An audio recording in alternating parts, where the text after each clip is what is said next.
Hello, my beautiful bookish people. Welcome back. My name is Victoria, and today I'm going to talk about the books that I read in November and December. Do I look super official now? I have one of the book cart things, although I don't have enough to be read books to stick in it, so we're just going to pretend that the bottom part of this cart doesn't exist right now, because I haven't gone to the library for a library haul in a while. These are the two physical books that I read over November and December of 2019. And the rest of them were audiobooks because that's about the only way I could concentrate most of the time, with the exception of while I was in California or, on the plane in this one's case. But I read a total of 6 books, and 3 of them were rereads. 2 of which were in preparation for another book release that was in December that I was super excited about. And, 4 audiobooks, 2 physical books. There we go. Let's get started with the first book that I read in November, which was Harry Potter and the Deathly Hallows by J.K. Rowling, which, of course, I reread it all the time. It's a 5-star for me. The synopsis goes like this. Harry Potter is leaving Privet Drive for the last time. But as he climbs into the sidecar of Hagrid's motorbike and they take to the skies, he knows Lord Voldemort and the Death Eaters will not be far behind. The protective charm that has kept him safe until now is broken, but the Dark Lord is breathing fear into everyone he loves, and he knows he can't keep hiding. To stop Voldemort, Harry knows he must find the remaining Horcruxes and destroy them. He will have to face his enemy in one final battle. And yes, this is an accurate description, which is nice, short, sweet, to the point, doesn't give too much away. I don't see why they couldn't do this for all of the books in the Harry Potter series. It's like they only did it for 2 or 3 of them, and then the rest they just spoiled most of the book. But this one doesn't spoil the book. Moving on, we have book 1 of the Aeneas Trilogy by James Islington, which is called The Shadow of What Was Lost, which I gave 5 stars. I absolutely love this series, and after I get done with this synopsis, I'll kind of explain why. In the synopsis, it kind of gives a little bit of background info to set up part of the story, and then it tells you what the main part of the story is about. It has been 20 years since the end of the war. The dictatorial augurs, once thought of almost as gods, were overthrown and wiped out during the conflict, their much-feared powers mysteriously failing them. Those who had ruled under them, men and women with lesser ability known as the Gift, avoided the augur's fate only by submitting themselves to the rebellion's 4 tenets. A representation of these laws is now written into the flesh of any who use the Gift, forcing those so marked into absolute obedience. As a student of the Gifted, Davian suffers the consequences of a war fought and lost before he was born. Despised by most beyond the school walls, he and those around him are all but prisoners as they attempt to learn to control the Gift. Worse, as Davian struggles with his lessons, he knows that there is further to fall if he cannot pass his final tests. But when Davian discovers that he has the ability to wield the forbidden power of the augurs, he sets into motion a chain of events that will change everything. To the north, an ancient enemy long thought defeated begins to stir, and to the west, a young man whose fate is intertwined with Davian's wakes up in the forest, covered in blood with no memory of who he is. And yes, this is a very accurate description, and if you like the sound of the synopsis, you're going to love the books. There is also another fun augur mechanic, which isn't mentioned in this synopsis, but I'll let you figure that one out once you get there. The way that James Islington implements his storytelling really reminds me a lot of Robert Jordan's Wheel of Time series, if there wasn't so much painstaking detail to the books. Which is to say that the world and people are quite interesting and well fleshed out, but it doesn't take 10 books of painstaking detail to tell their story. It's told from different people's perspectives throughout the story, which is fun, but it doesn't take forever to convey the information to move the story along. So if you were thinking about getting into the Wheel of Time series, but it just looked too daunting or it was just too detailed for you, but you wanted something along that same vibe with a really cool world development and actually kind of similar world mechanics, not quite. You'll once you read it, you'll get the idea, but I would say that if you're looking for an abridged version of the Wheel of Time with its own cool world about it that has a very similar storytelling vibe to it, that's just quicker, then you're gonna love the Aeneas Trilogy. And once you get done with the Aeneas Trilogy, if you liked it and you want even more world building and detail, then go ahead and move on to the Wheel of Time. Because man, does that have a lot of detail to it. So the next book that I read was the second book of the Aeneas Trilogy, which is called An Echo of Things to Come, which I also gave 5 stars because I am going to reread this series so much. I loved it so much. And I'm going to go ahead and put a timestamp somewhere on the screen now to skip ahead if you don't want to hear the synopsis for book 2. I don't really think that it spoils book 1, but if you're one of those kinds of people that's like, I want to go into the series blind other than the first book, then I'm going to leave a timestamp for you now. So if you don't want to hear any more about this series, even though I don't really think it's that spoilery, like it really isn't. It'll give you somewhat of an indication of where the story's going, but not really because there's way more story to be told. Anyways, last warning. All right, I'm going to move on and get to the synopsis. In the wake of the devastating attack on Illinois, an amnesty has been declared for all augurs, finally allowing them to emerge from hiding and openly oppose the dark forces massing against Endara. However, as Davian and his new allies hurry north toward the ever-weakening boundary, fresh horrors along their path suggest that their reprieve may have come far too late. In the capital, Wur is forced to contend with assassins and an increasingly hostile administration as he controversially assumes the mantle of North Warden, uncovering a mystery that draws into question everything commonly believed about the rebellion his father led 20 years ago.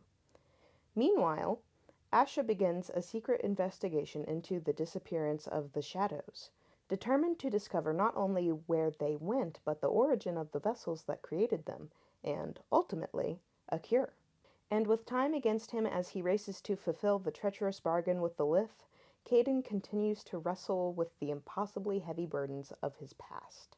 Yet, as more and more of his memories return, he begins to realize that the motivations of the two sides in this ancient war may not be as clear-cut as they first seemed. Yes, this is accurate, and no, I'm not going to give you any more information because that's a really good summary of what's to come in this book. I can't say enough good things about this series. This series was right up my alley. I loved it.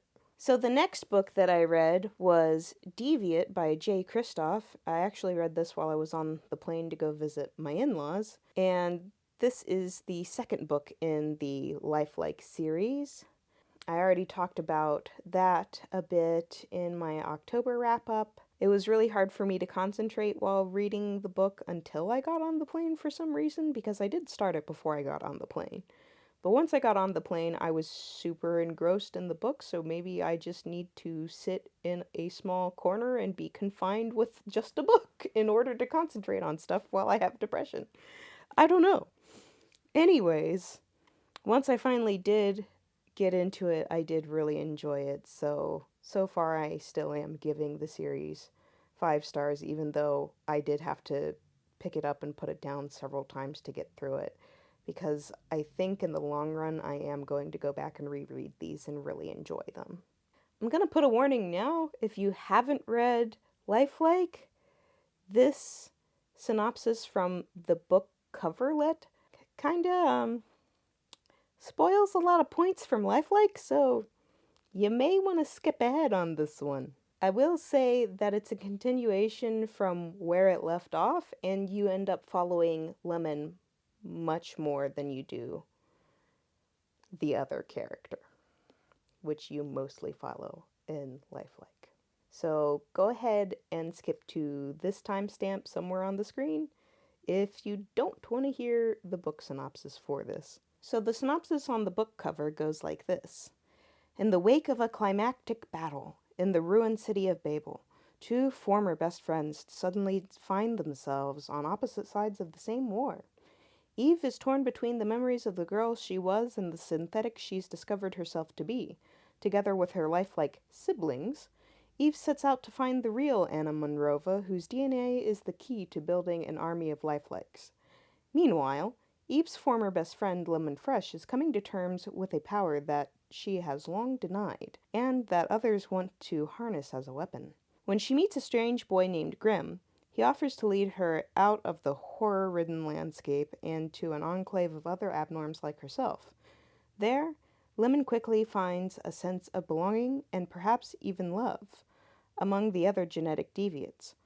But all is not what it seems, and with enemies and friends, heroes and villains wearing interchangeable faces, Lemon, too, will join the race to locate Anna Monrova before her former best friend can get to her.